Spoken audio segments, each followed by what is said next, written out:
Oke, kita akan bahas metode grafik, yaitu adalah salah satu metode untuk menyelesaikan pemrograman linear dengan dua variabel. Oke, tahapan dalam metode grafik itu yang pertama kali ada kita identifikasi variabel keputusan, kemudian kita identifikasi juga fungsi objektif ataupun fungsi tujuan dari kasus kita, kemudian kita juga harus mengidentifikasi fungsi kendala. Nah, selanjutnya setelah kita dapat model matematisnya secara utuh, kita dapat gambar grafik dari semua fungsi kendala yang kita punya. Kemudian kita identifikasi daerah layak atau daerah visible kita. Kemudian kita juga menghitung nilai fungsi pada titik ekstrim. Kemudian kita mencari titik yang menghasilkan nilai fungsi paling optimal. Nah, contohnya dari contoh kasus yang kita udah bahas barusan, fungsi kendala yang pertama adalah 2x1 kurang sama dengan 8. Nah, ini kita ubah dulu ke dalam bentuk persamaan, jadi 2x1 sama dengan 8. Kenapa? Karena untuk membuat sebuah garis kita butuh yang namanya bentuknya persamaan. Mungkin karena garis ya, nanti tanda pertidaksamaannya ini adalah untuk menunjukkan daerah yang akan kita arsir atau daerah layak kita. Kemudian sehingga saya peroleh X1-nya adalah 4. Maka dari itu kita gambarkan garisnya 0 sampai 4, maka X1 sama dengan 4 adalah garis ini. Nah, tanda kurang dari sama dengan artinya daerah yang kita arsir adalah yang di bawah itu atau di sebelah kiri dari garis X1 sama dengan 4 ini. Kalau misalnya dia lebih besar sama dengan, maka yang diarsir adalah daerah yang sebelah kanan. Nah, kita juga bisa sekalian untuk mengarsir X1 dan juga X2 yang sama dengan 0. Berarti kan kalau X1 sama dengan 0, artinya kita buat nih X1-nya sama dengan 0. Nah, berarti kan sepanjang garis X1 ya sama dengan 0. Dan X2 sama dengan 0 juga, lebih besar sama dengan 0 juga jadinya kan X2 sama dengan 0. Nah, nanti karena lebih besar sama dengan, maka ke arah kalau X2-nya ke sebelah kanan, untuk X1-nya ke bagian atas. Maka daerah yang terhasil adalah daerah kuning ini. Selanjutnya, untuk batasan yang kedua,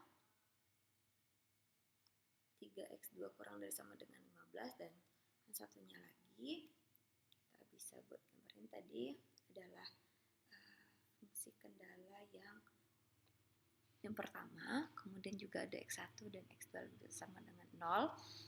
Selanjutnya kita buat garis lagi nih, X3, X2 sama dengan 15, ini garisnya. Kemudian karena dia kecil sama dengan, maka yang diarsir adalah ke bagian bawah.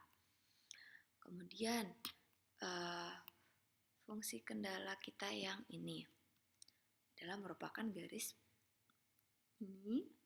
Nah, dia tandanya adalah kecil sama dengan, artinya apa? Dia ke sebelah kiri dari garis. Maka daerah yang terarsir oleh semua fungsi kendala kita adalah yang ini, yang abu-abu ini. Nah, selanjutnya sudah kita menentukan daerah visible atau daerah layak kita, maka kita menentukan titik-titik kritisnya. Nah, maksud daerah visible itu apa? Artinya semua titik-titik yang ada di daerah visible ini adalah menjadi calon solusi. Calon solusi. Oke. Oh, ternyata layak, daerah layak solusi itu ada juga ya namanya calon solusi. Nah, calon solusi kita. Ada berapa banyaknya? Ada tak hingga banyaknya banyak banget. Nah, karena tidak mungkin kita cek satu-satu mana nih yang menghasilkan nilai yang paling maksimum, karena terlalu banyak entah hingga banyaknya, maka ada teorema yang mengatakan kita hanya cukup mengecek titik kritisnya. Titik kritisnya itu di mana aja, yaitu di ujung-ujungnya saja. Nah, ada titik A, B, C, dan juga D. Sebenarnya ini juga termasuknya titik 0, yaitu 0,0. Nah, selanjutnya yang akan kita lakukan adalah mengecek atau menghitung nilai dari masing-masing titik ini. Nah, kita bisa mencari nilai yang paling besar itu adalah dengan menggambar fungsi tujuan kita. Fungsi tujuan kita kan juga berupa fungsi linear, maka kita bisa nyatakan dalam bentuk garis. Nah, ini adalah fungsi tujuan kita. Nah, tarik satu-satu mana yang paling terakhir menyentuh fungsi tujuan kita. Nah, ini caranya. Paling terakhir biasanya. Kemudian atau bisa juga kita mengecek, tadi saya bilang titik kritisnya, itu nilai A, B, C, dan juga D.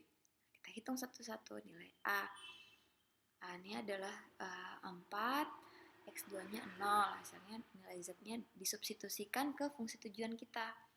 Jangan lupa disubstitusikan ke fungsi tujuan untuk mengevaluasi nilainya. Titik B, nah, ini dicari titik potongnya berarti ya di antara garis mana saja dia bertemu. Kemudian titik C dan juga titik D. Nah, karena kita kasusnya adalah maksimumkan, maka kita cari nilai yang paling besar. Nah, nilai yang paling besar adalah diperoleh dari titik C. Maka dari itu solusi kita adalah si titik C, yaitu X1-nya sama dengan 5/6 dan X2-nya adalah 5. Nah, begitulah cara mencari menggunakan metode grafik. Nah, ada lagi kasus-kasus dalam penyelesaian metode grafik ini. Misalnya, fungsi batasannya bertanda lebih besar ataupun sama dengan, seperti apa kita menggambarkannya. Nah, contohnya ada batasan ketiga itu kan kecil dari sama dengan. Seperti apa kalau misalnya dia lebih besar sama dengan? Maka, ini harusnya 1 ya. Oke. Nah, ini kan fungsi kendal pertamanya tetap. Fungsi kendal kalau kecil sama dengan berarti ke sebelah kiri. Terus kalau atas atau ke bawah, pilihnya kan ke bawah kecilnya. Nah, kedua fungsi kendala ini kurang dari sama dengan, sedangkan yang ketiga itu lebih besar sama dengan. Maka hasilnya tidak lagi ke bawah sini ya, tapi ke atas atau ke sisi sebelah kanannya. Maka daerah visible kita menjadi yang biru ini. Oke. Selanjutnya, seperti apa? Nah, berarti ada 3 titik kritis A, B, dan juga C. Nah, seperti apa kalau misalnya batasannya sama dengan? Nah, sama dengan artinya solusi kita atau daerah layaknya itu ada di sepanjang garis ini. C dan juga A. Karena yang hanya terarsir oleh ketiga daerah ini, 3 persamaan ini adalah si garis ini. Nah, itu sama dengan. Nah, jadi ada berbagai macam masalah teknis dalam penyelesaian pemrograman linear. Seperti saya udah bahas barusan. Nah, alternatif penyelesaian. Intinya apa maksudnya? Jadi terkadang kita menemukan 2 titik ataupun lebih yang punya nilai optimum yang sama. Maka semua titik yang terletak di antaranya juga akan memiliki nilai optimum yang sama. Jadi ada tak berhingga penyelesaian. Contoh kasusnya ini. Kalau nggak percaya boleh silakan coba dikerjakan. Nah, kalian bisa lihat seperti apa hasilnya. Kemudian ada masalah minimisasi. Jadi kita cari nilai yang paling kecil. Kemudian ada yang tadi lebih besar sama dengan ya. Udah kita bahas. Sama dengan itu artinya terletak pada garis.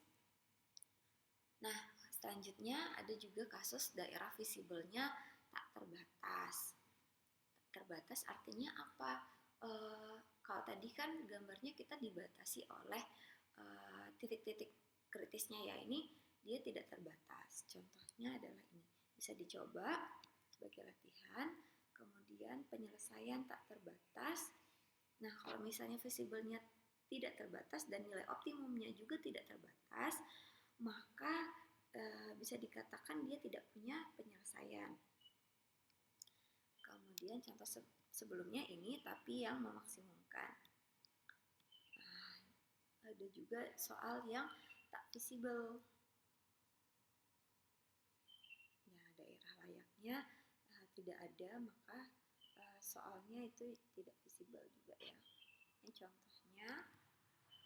Nah, ada juga soal redundant.